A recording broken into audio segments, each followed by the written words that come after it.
இன்றைக்கி நம்ம என்ன பார்க்க போகிறோம்னா மஷ்ரூம் குருமா எப்படி என்ன பார்க்க போகிறோம். இப்போ வாங்க எப்படி பண்ணுறதுன்னு பார்க்கலாம். ஃபஸ்ட்டு ஸ்டவ் ஆன் பண்ணிட்டு பாத்திரம் வச்சுக்கலாம். எண்ணெய் சேர்த்துக்கலாம். எண்ணெய் காஞ்ச பிறகு பட்டா கிராம்பு பிரியாணியில் 1/2 ஸ்பூன் சீரகம் சேர்த்துக்கலாம்.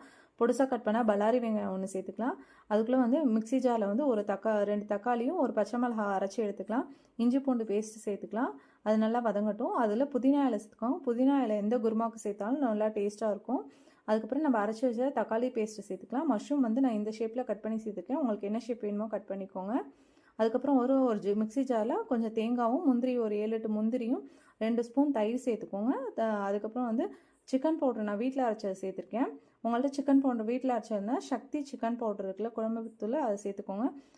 குருமாவுக்கு தேவையான உப்பு சேர்த்துட்டு தண்ணி சேர்த்துட்டு ஒரு கொதி வரட்டும். அதுக்கப்புறம் நம்ம அரைச்சி வச்ச தேங்காய் பேஸ்ட்டை சேர்த்துக்கலாம். மிக்ஸியை கழுவி சேர்த்துக்கலாம். பட்டர் சேர்த்துக்கோங்க. லாஸ்ட்டாக பட்டர் வந்து வேணா சேர்த்துக்கோங்க, இல்லாட்டி வேணாம். கொத்தமல்லி இலை தூணா நம்மளோட மஷ்ரூம் குருமா சூப்பராக ரெடி ஆயிடுச்சு. இதை நீங்களும் வீட்டில் ட்ரை பண்ணி பார்த்து